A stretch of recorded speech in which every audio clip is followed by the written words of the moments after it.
Para quienes se están integrando a nuestros cultos o llevan poco tiempo o están por primera vez, llevamos un tiempo estudiando las parábolas de Jesús.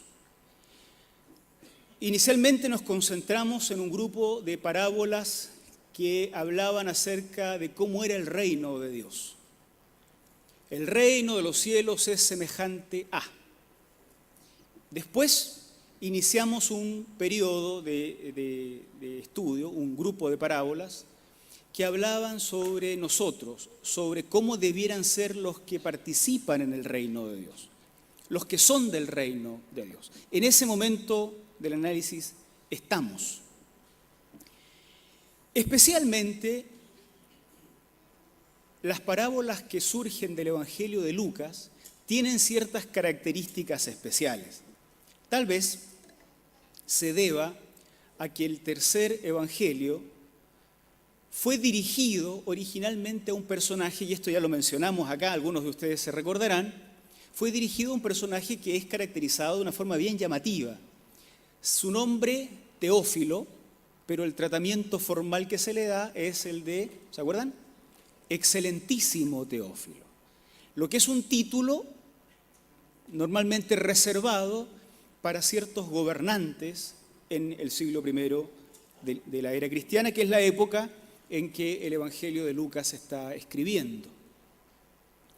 Probablemente a eso se deba que en el Evangelio de Lucas aparezcan tantas referencias al dinero, por ejemplo, o a las riquezas, porque es probable que no solo Teófilo, sino también su grupo, su círculo de relaciones, sean personas que estén en el conflicto de cómo usar o no usar ese dinero ahora que son parte del reino del Señor.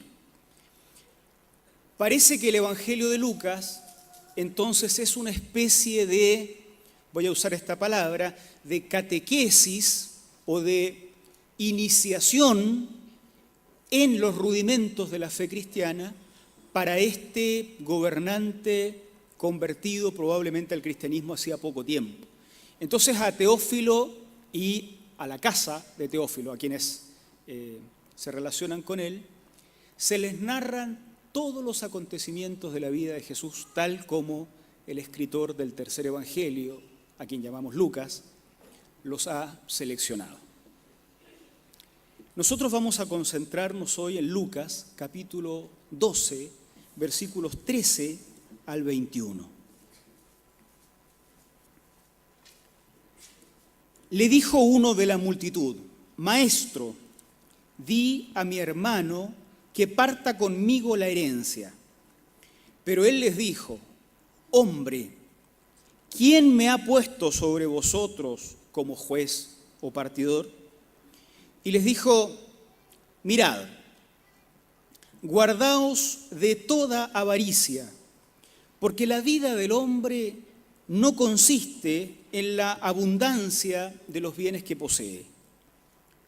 También les refirió una parábola, diciendo: La heredad de un hombre rico había producido mucho, y él pensaba dentro de sí diciendo: ¿qué haré?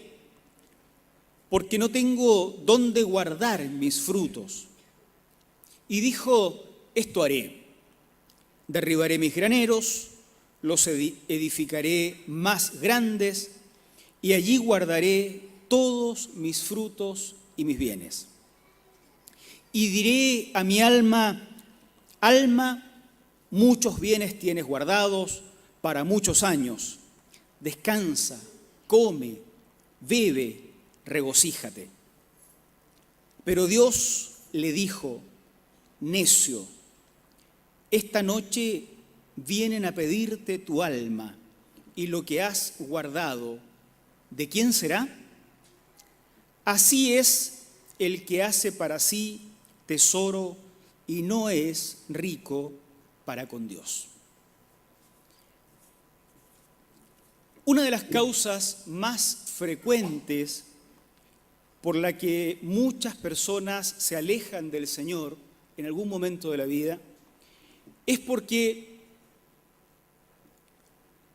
pareciera ser que en ciertas circunstancias de la vida toman conciencia de que Jesús no cumple sus expectativas. Jesús no era lo que estaban esperando. La mayoría de las veces esto sucede porque nos hemos acercado al Señor por razones equivocadas, con expectativas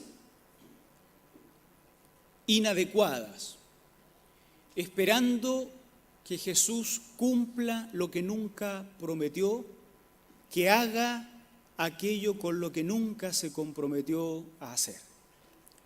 Creamos en nuestra mente una imagen de Jesús y esperamos que Él sea fiel a esa imagen que creamos de su persona. Pero como Jesús no se acomoda a nuestra imagen de su persona, en algún momento nos sentimos defraudados por Jesús.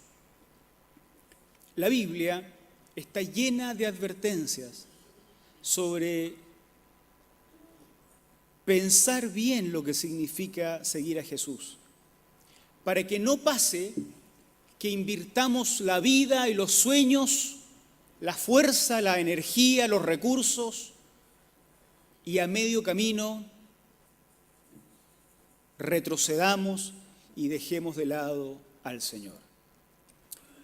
Frecuentemente se nos invita a planificar el viaje, se nos invita a tomar en cuenta los costos y las características específicas del seguimiento de Jesús, para que no nos pase que a medio camino, como decía, nos demos cuenta de que no era lo que estábamos buscando. Esto frecuentemente se narra en los evangelios. De tiempo en tiempo Jesús se da vuelta, mira a sus discípulos y les dice algo así como: «Va, ¿y no éramos más? ¿Qué pasó con el resto? Se fueron. Ok, si ustedes quieren irse pueden hacerlo también». Frecuentemente hay como un movimiento de arena para que caiga lo que sobra, para que caiga lo superficial y permanezca en el sedazo solo lo que debiera permanecer.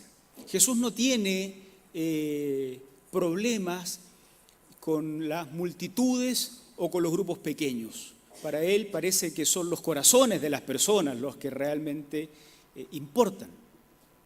Pero siempre se trata de esto, de que Jesús intenta reenfocar a sus seguidores, porque parece que siempre está la posibilidad de desenfocarse, de seguir a un fantasma en lugar de seguir al verdadero Jesús, que claramente no es fácil de seguir porque incomoda también a sus propios seguidores.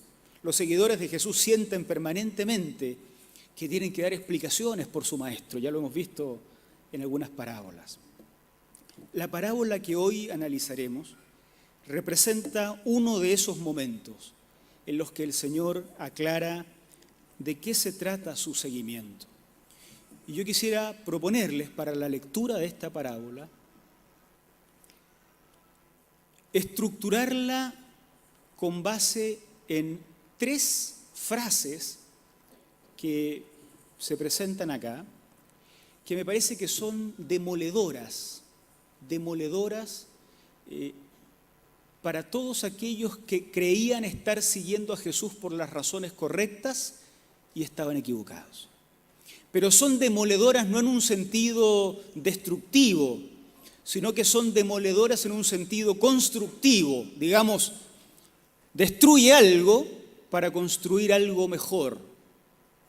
Y estas 3 frases nos van a servir, les sugiero, para organizar esta reflexión. Primero, la primera frasecita está en el versículo 14. Pero él le dijo: hombre, ¿quién me ha puesto sobre vosotros como juez o partidor? ¿Quién me ha puesto sobre vosotros como juez o partidor? ¿Alguien en la multitud que seguramente ha seguido a Jesús?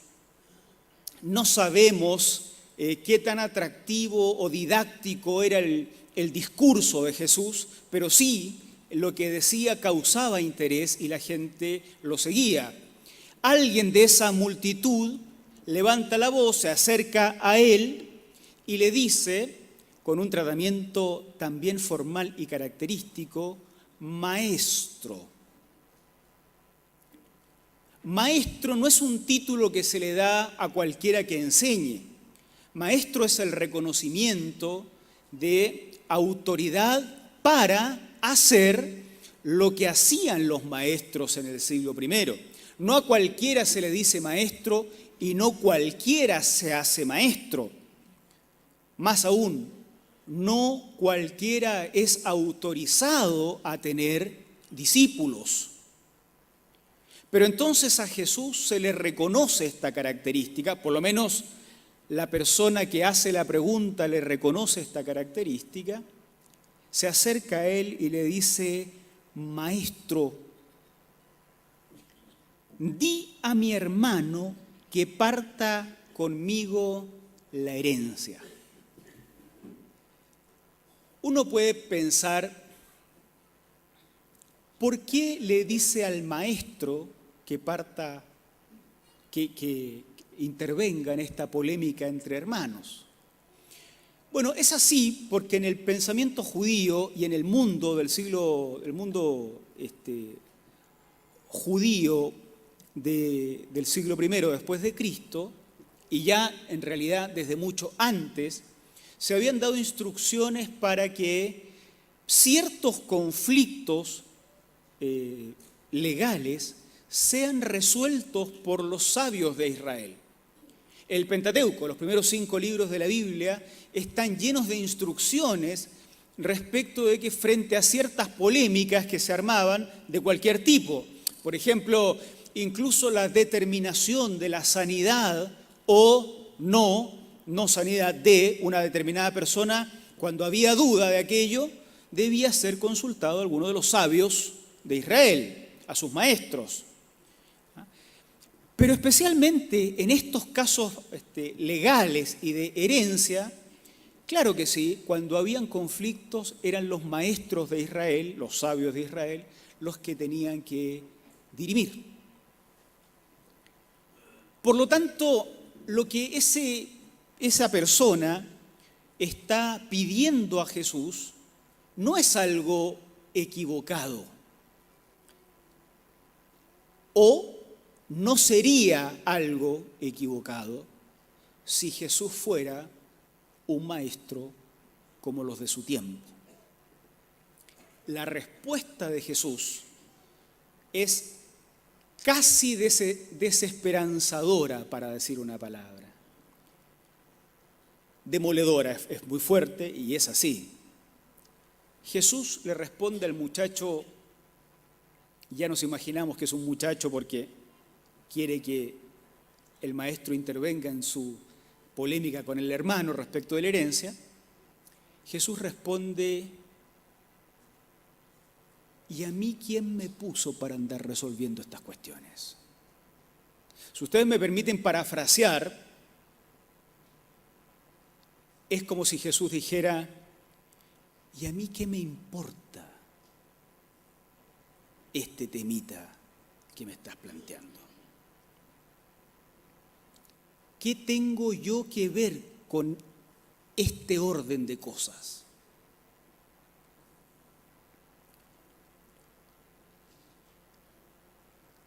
Este es uno de los momentos duros en que Jesús se nos revela o Jesús se presenta ante sus seguidores como uno que no puede ser encasillado en las categorías que ellos conocen.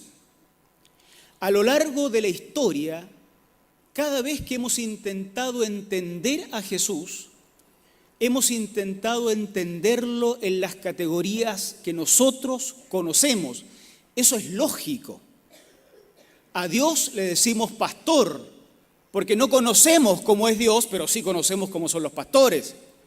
Le decimos padre, porque no conocemos cómo es Dios, pero sí conocemos cómo son los padres. Todo lo que de Dios se dice de alguna forma, se dice metafóricamente, tratando de explicar lo desconocido por lo conocido. Con Jesús pasaba lo mismo. Es un maestro. Por tanto, el supuesto es que Jesús hace lo que hacen los maestros. Ustedes pueden completar los ejemplos. Jesús es rey, por lo tanto hace lo que hacen los reyes. Jesús gobierna, por lo tanto hace lo que hacen los gobernantes. Jesús tiene un reino, por lo tanto su reino funciona como funcionan los reinos. La cuestión es que lo que leemos en la Biblia es que ese tipo de encasillamientos de Jesús nunca funcionaron. ¿Tiene un reino? Sí, pero no es como los reinos de este mundo. ¿Es maestro? Sí, pero no acepta que se le pida que haga aquello que él no vino a hacer de forma específica. Ahora, no es solo en la época bíblica que se intentó explicar a Jesús en categorías conocidas. Jesús ha sido presentado, por ejemplo, como un gran maestro, un gran pastor. Ha sido presentado como el Che Guevara, ¿no? ¿O no? Algunos lo han oído. O ha sido presentado como el defensor del capitalismo. Ha sido presentado como un gran empresario. Hace tiempo atrás, yo no sé si estoy medio equivocado, no hace mucho yo creo, hubo unas conferencias donde se hablaba de Jesús como alcalde. ¿Sí? Creo que fue así. Porque siempre está la necesidad de explicar lo desconocido a través de lo conocido. Jesús se resiste a funcionar en categorías que no le son propias.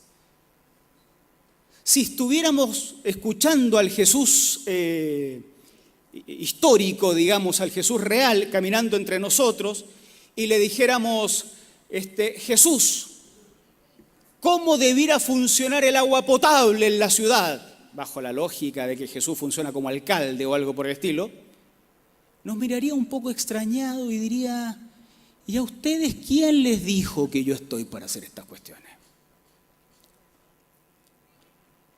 Entonces, aún los intentos más nobles, pero también los innobles, de explicar a Jesús en categorías nuestras, están condenadas al fracaso. El joven muchacho dijo, bueno, si es maestro, tendrá que hacer las cosas que hacen los maestros. Dile a mi hermano que parta conmigo la herencia, porque eso es lo que hacen los maestros, decidir sobre estas cuestiones tributarias y sobre estas cuestiones de herencia que son importantes porque el hijo mayor recibe más del 50% de la herencia del padre en la cultura semita. No sé si los hijos mayores en Chile son iguales, pero bueno, esa es una polémica que no vamos a resolver acá tampoco. Y Jesús responde, yo no estoy para responder a estas cuestiones. ¿Por qué nosotros nos acercamos a Jesús? ¿Cuántos de nosotros estamos acá pretendiendo que Jesús resuelva entre la herencia de nuestros hermanos? ¿Cuántos estamos acá porque queremos salir de aquí más ricos que cuando llegamos? No levanten la mano. ¿Cuántos probablemente hemos seguido a Jesús porque creemos que va a derrocar a un gobierno, va a instalar otro y que vamos a instalar por las armas el reino de Dios en la tierra? Y cuando eso no pasa, nos alejamos del Señor. ¿Cuántos estamos siguiendo a Jesús por razones equivocadas? ¿Por qué seguimos a Jesús? ¿Por qué seguimos a Jesús? ¿Somos realmente conscientes de lo que puede Jesús darnos y por eso estamos siguiéndolo? ¿Somos conscientes de lo que es nuestra real necesidad y por eso acudimos a Jesús, porque no hay otro en este planeta que pueda darnos lo que Él puede darnos? ¿O estamos siguiendo a Jesús porque queremos que, como todos los maestros, pastores, líderes, gobernantes, etcétera, solucione problemas que cualquiera podría solucionar, pero que no son la razón por la cual Jesús descendió?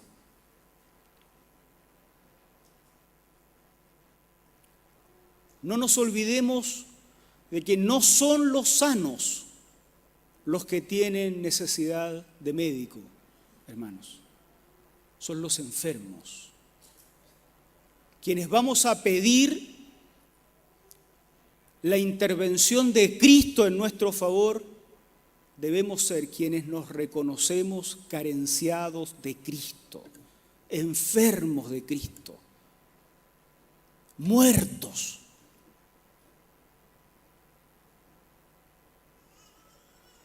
Pecadores, porque entonces necesitamos su perdón, su sanidad, su libertad, su restauración. La segunda frase no es más suave, sino tal vez más. El muchacho ha preguntado, Jesús respondió con esta frase demoledora: ¿quién me ha puesto a mí sobre vosotros como juez o partidor? Luego mira a la multitud. Si el joven ya se puso colorado con la respuesta de Jesús, ahora se deshizo de vergüenza. Porque entonces Jesús mira al resto de la multitud y les dice, verso 15, mirad, guardaos de toda avaricia, porque la vida del hombre no consiste en la abundancia de los bienes que posee. Aquí hay una serie de ecos y alusiones que a los lectores de la Biblia se le vienen a la cabeza. Cuando Jesús ha dicho que vino a dar vida y vida en abundancia, uno dice, con razón el muchacho fue reprendido. Jesús ha venido a dar vida, vida en abundancia, y el muchacho se acerca a preguntar si acaso podía solucionar este problema doméstico.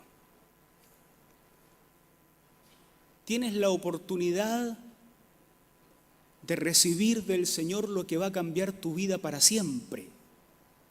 Y lo que pides es que solucione la herencia.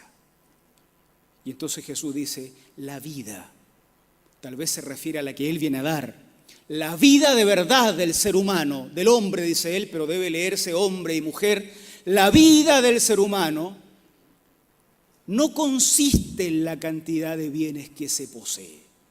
O sea, si en este discurso de dar vida y vida en abundancia alguien se sintió atraído porque pensó que la vida tenía que ver con la cantidad de recursos, Jesús primero lo demuele diciendo, ¿quién me puso a mí para hablar de estas cosas superficiales? Y segundo, la vida de la que estoy hablando no tiene que ver con la cantidad de bienes que se posee.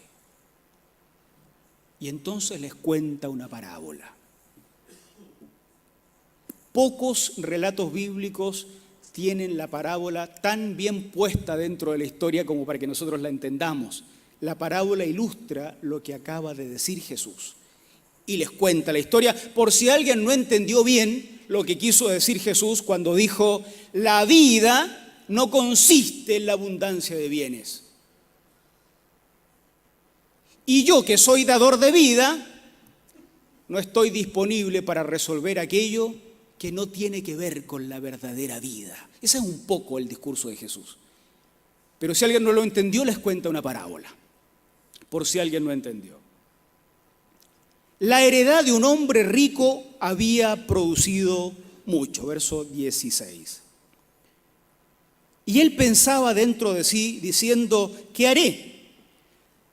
No tengo dónde guardar mis frutos. Muy bendecido. Esto haré.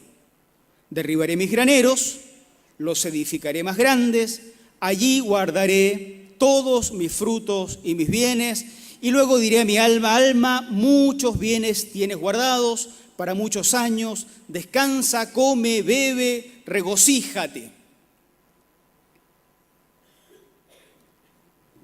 No cometió ni un solo pecado en lo que hizo. No hay nada reprochable en sí mismo en lo que hizo este hombre rico. Uno se pregunta acá si Lucas está pensando en Teófilo. No se olviden para quién va dirigido el Evangelio. Un hombre rico, y a lo mejor Teófilo pensaría, esto me viene bien a mí. No sabemos. Pero no hizo nada de malo. No puede acusarse de pereza, porque ni bien se dio cuenta de que los graneros estaban quedando chicos. ¿Qué hizo? ¿Se fue a dormir una siesta? No, los hizo más grandes. Era para aplaudirlo. Hay que darle un premio a este. Tampoco se le puede acusar de no ser previsor, porque se dio cuenta de que los graneros que están quedando chicos, si sigue teniendo bendición, no va a tener dónde guardar los frutos. ¿Y qué hace? Se adelanta, se anticipa y construye graneros más grandes. O sea, ni siquiera es poco previsor, no es flojo, es previsor, es trabajador, es inteligente y le va bien. Es el hombre perfecto, es un buen partido además. No sabemos si es casado.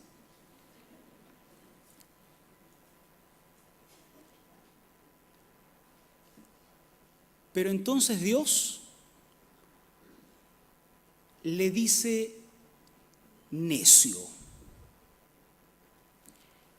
Hay algo en la planificación del hombre rico que todos nosotros aplaudiríamos, pero Dios no. Algo faltó. Este es el punto en el que la parábola empieza a, déjenme usar esta metáfora, empieza a dar a luz su sentido. Empieza a mostrar su fruto. Este es el momento, cuando se produce el encuentro de sentidos, lo comprensible y lo incomprensible. El tipo lo hizo todo bien y Dios le dice necio. ¿Por qué le dice necio? Esta noche vienen a pedirte tu alma, ¿y a quién le vas a dejar todo eso?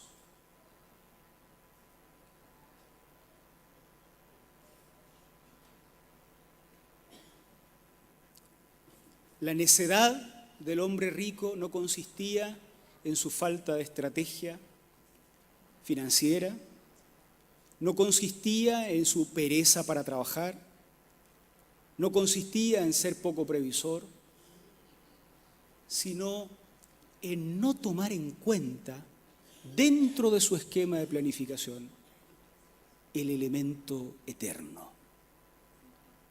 el elemento espiritual. Eso que trasciende, eso que continúa cuando ya nos han pedido el alma, hermanos. Cuando ya nos han pedido el alma. Eso no estaba en el proyecto desarrollado por el hombre rico. Y curiosamente, eso, y tal vez solo eso, era lo que Dios esperaba de él. Y entonces es cuando lo sabio de este mundo es necedad para con Dios. Lo que es exitoso en este mundo puede ser un fracaso para con Dios. Y lo que es un fracaso para este mundo puede ser un gran éxito para Dios. Por eso tratar de explicar a Dios en las categorías corruptas que nosotros conocemos en nuestro sistema, en nuestra sociedad, siempre tiene mal final. Siempre tiene, ha tenido y siempre tendrá.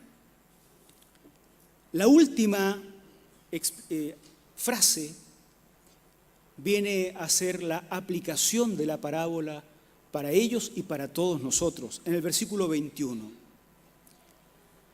Así es como el de la parábola, que lo hace todo bien salvo un pequeño detalle que era lo que le daba sentido a la vida. Así es, necio, el que hace para sí tesoro y no es rico para con Dios.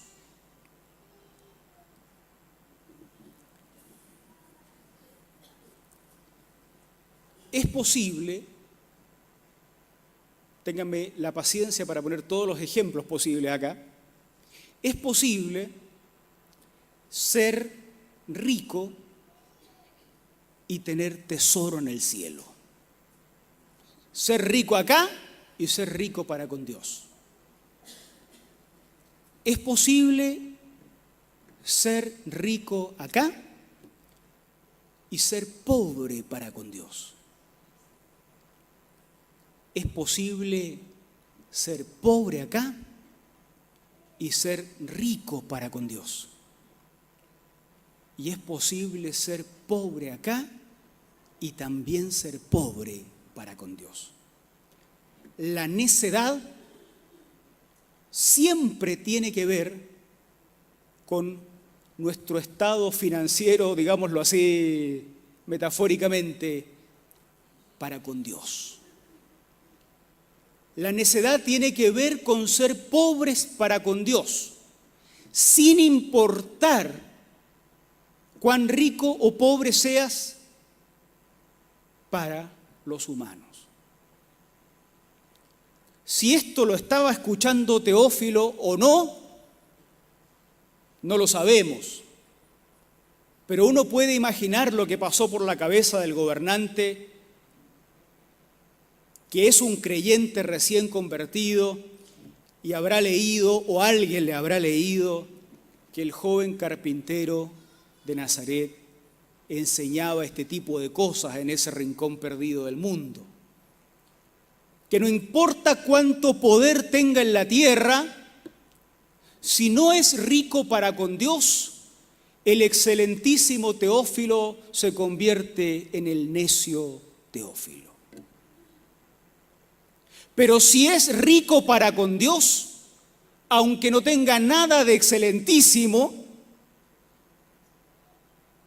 sí se convierte en quien está en este estado de riqueza para con Dios.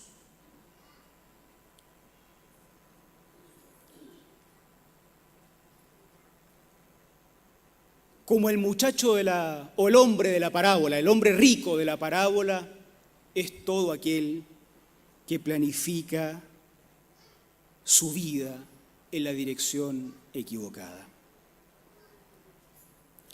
De lo que se trata esta historia, hermanos y hermanas, amigos, es no de no planificar. No hay un reproche a la planificación del hombre rico. De lo que se trata esta historia es de tener una meta adecuada. Porque tú puedes planificar toda la vida en dirección equivocada. Y solo tarde vas a descubrir que la felicidad, la plenitud, la eternidad estaba para el otro lado. No hay en la eternidad un premio a la planificación sin Dios. Tampoco es un llamado a no disfrutar de lo que Dios nos da, sino a poner las cosas en su justa dimensión. Hay disfrutes que son patológicos. No todo disfrute es saludable. La invitación de la parábola es a disfrutar lo que tenga consecuencias eternas. Empezar a tomar el sabor de lo que significa ser rico para con Dios.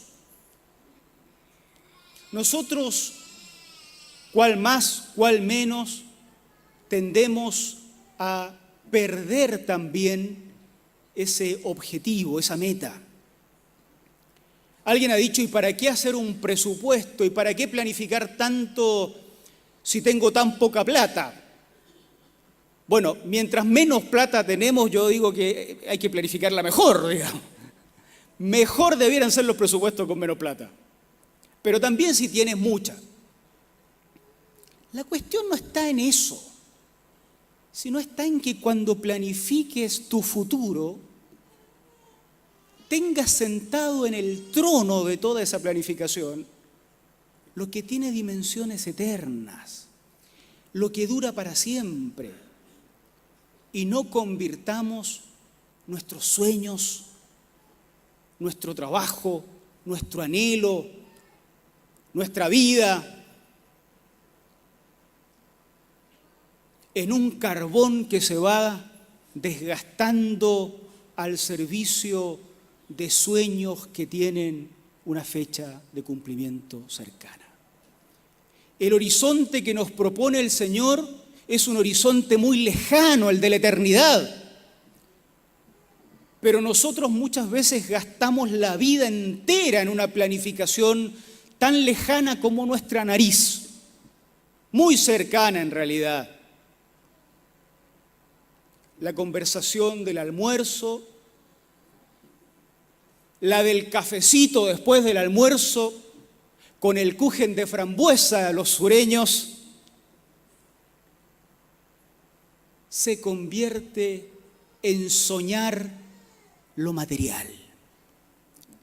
Se construyen matrimonios soñando con algo que se acaba mañana. Se construyen carreras profesionales, proyectos empresariales que no tienen más duración que el alcance de mis manos.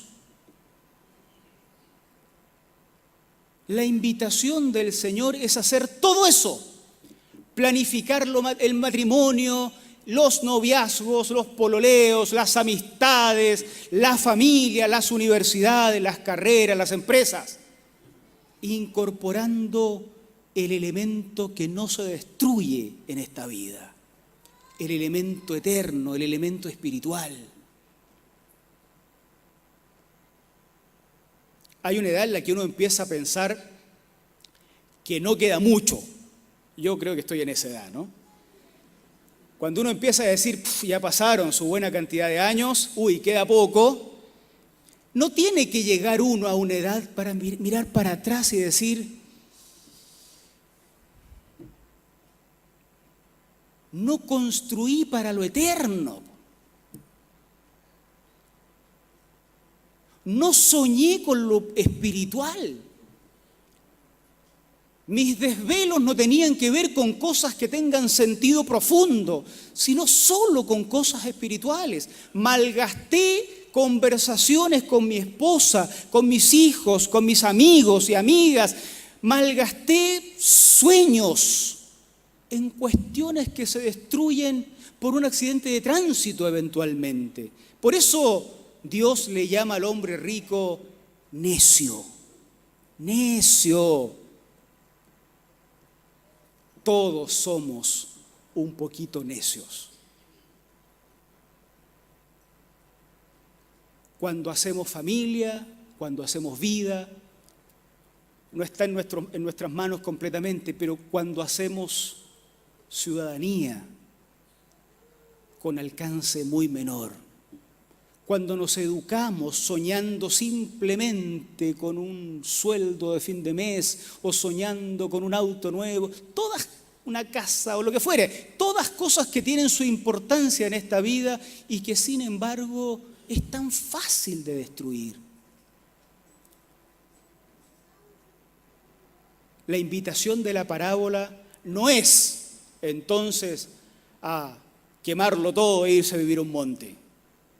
La invitación de la parábola es a ser así de buen planificador como este que se dio cuenta que había que ampliar los graneros, pero incorporar no como elemento periférico, sino central, esta cuestión, que un día esto se acaba y debiéramos construir para la eternidad.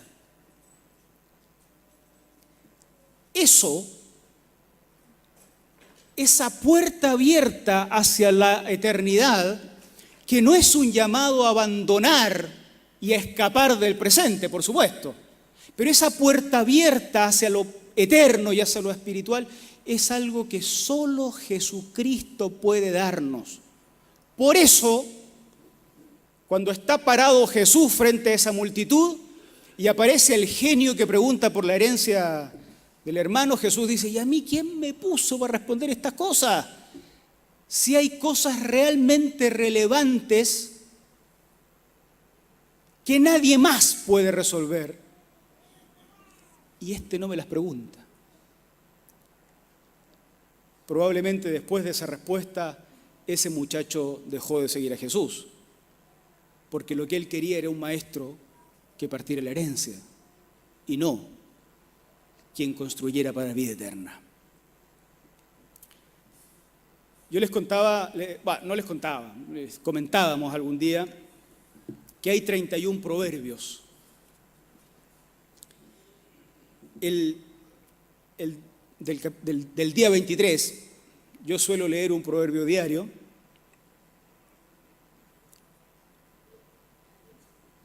Dice: no te afanes por hacerte rico, sé prudente y desiste. No te afanes. Que no te pille el momento de la vida en que mires para atrás y digas: lindos graneros, solo que no tuve tiempo para pensar la espiritualidad, no tuve tiempo para pensar la eternidad, porque me lo consumí construyendo graneros. No te afanes por hacerte rico.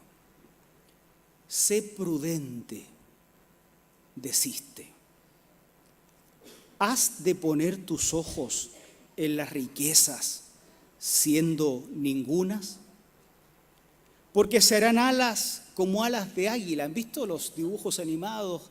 Esa bolsa a la que le salen alas y desaparece. Esa es la misma imagen. Se harán alas como alas de águila y volarán al cielo.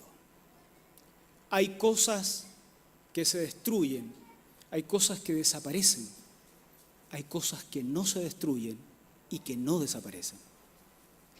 En esas hay que invertir la vida. Las conversaciones de sobremesa, las del almuerzo, las de la cena, uno que otro desayuno y las buenas charlas con los amigos, amigas y especialmente con la familia. Con eso hay que soñar, con eso hay que trasnochar, por eso hay que jugarse la vida. Las demás cosas, si es que es cierto lo que dice la Biblia, irán siendo añadidas.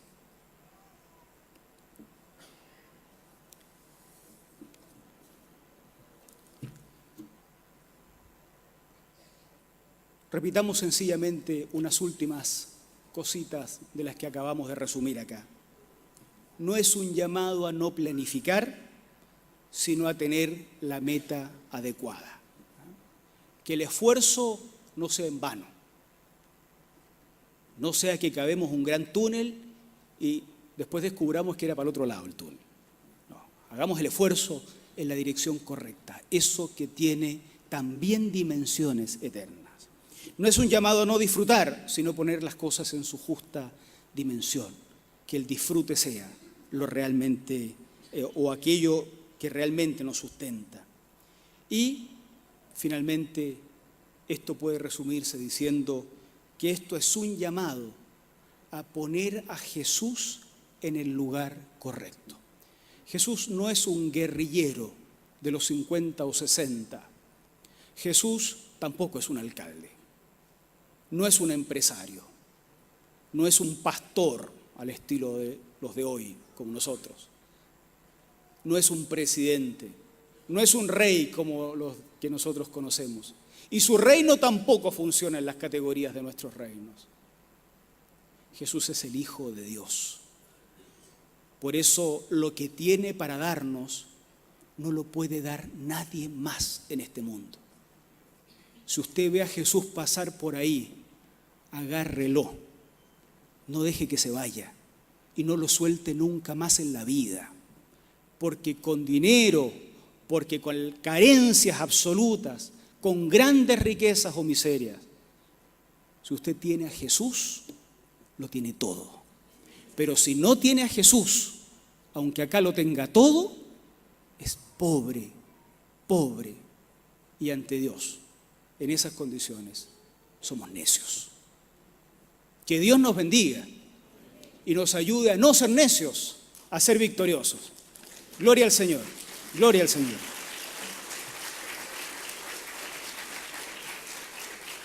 Oramos al Señor y después dejo con ustedes acá al hermano Germán Méndez, diácono de nuestra iglesia, y también la banda que nos va a despedir con algunas palabras. Oramos. Señor, te damos gracias por darnos la oportunidad de meditar en tus palabras. Nosotros también hoy día, Señor, con nuestras riquezas y con nuestra pobreza, nos acercamos a ti como este que te preguntó algo inadecuado en su tiempo. Nosotros nos acercamos a ti y nos queremos abrazar a ti, sin saber mucho el alcance de tus bendiciones, sospechando, sin embargo, que son bendiciones potentes. Nosotros queremos todo lo que tengas para darnos. Queremos que ocupes el centro de nuestros matrimonios, de nuestros hogares. Quienes llevamos, Señor, un tiempo marchando en la vida del matrimonio y en la familia. Quienes llevamos muy poco, quienes estamos iniciando relaciones de noviazgo, de pololeo, de amistad, quienes llevan años en una empresa y quienes están recién saliendo al mundo laboral, quienes están en sus carreras soñando con el futuro. Señor, queremos rogarte que ocupes el trono de nuestras vidas, el centro de nuestras vidas, y que todo lo demás se ordene en función de este único centro donde tú gobiernas, Señor. Llena nuestra vida de eternidad y de espiritualidad. Y gobierna, Señor, cada rincón del corazón. Si hay todavía espacio en nuestro corazón que no te hemos entregado, tómalo para tu gloria, Señor, porque no queremos ser nuestros propios señores, sino que tú seas el Señor de nuestras vidas. Gracias por todo lo que nos das y gracias por las posibilidades futuras, infinitas, cuando caminamos contigo. En el nombre de Cristo Jesús. Amén. Amén. Amén.